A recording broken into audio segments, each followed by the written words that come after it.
but not every day. And then, of course, Juan Lagares pops out and ends the inning after they get the bases loaded, no outs. And to me, that's it's like gutless. It's like there's no heart. Like there was no expectation that anybody was going to get on base. And I know that Hand throws a nasty slider and all that stuff, which makes it really difficult on left-handed hitters. And Curtis is like lost. He's just lost. He'll hit a home run every now and again. He'll get a key hit every now and again. But last night in the bottom of the ninth inning, they have a chance to pull themselves out of a loss that should have never happened.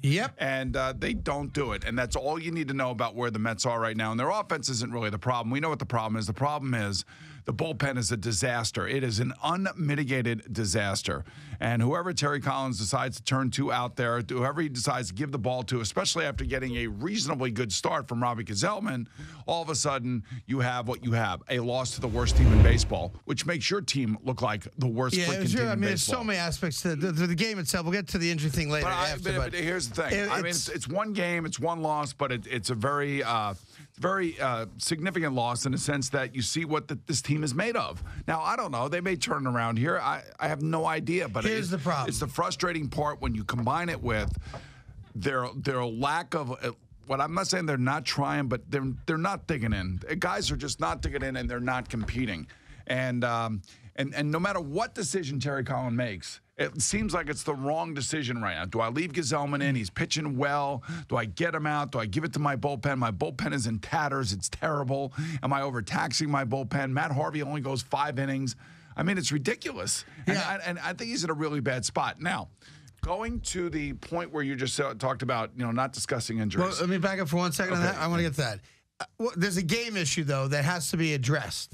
And it's Terry Collins and the entire coaching staff. He decides, I'm not going to nitpick one coaching move. Sometimes it works, sometimes it don't. But here's the problem. So Will Myers is up. Salas is in the game pitching. Now, Salas at that point, he started the 7th.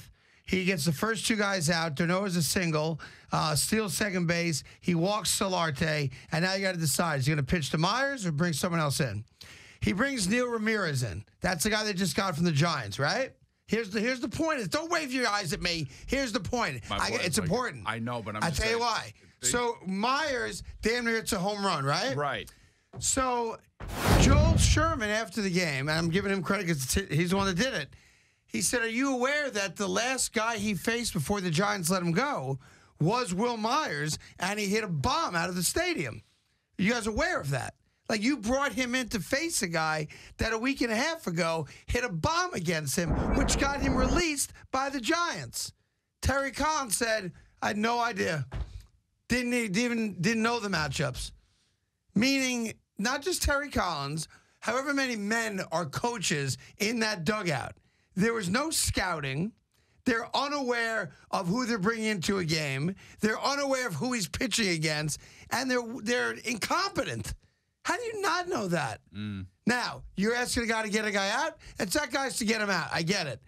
But how do you tell the fan base that I had no idea that a week ago he hit a home run against that guy? And neither did anybody else on my coaching staff. How's that possible in today's day and age?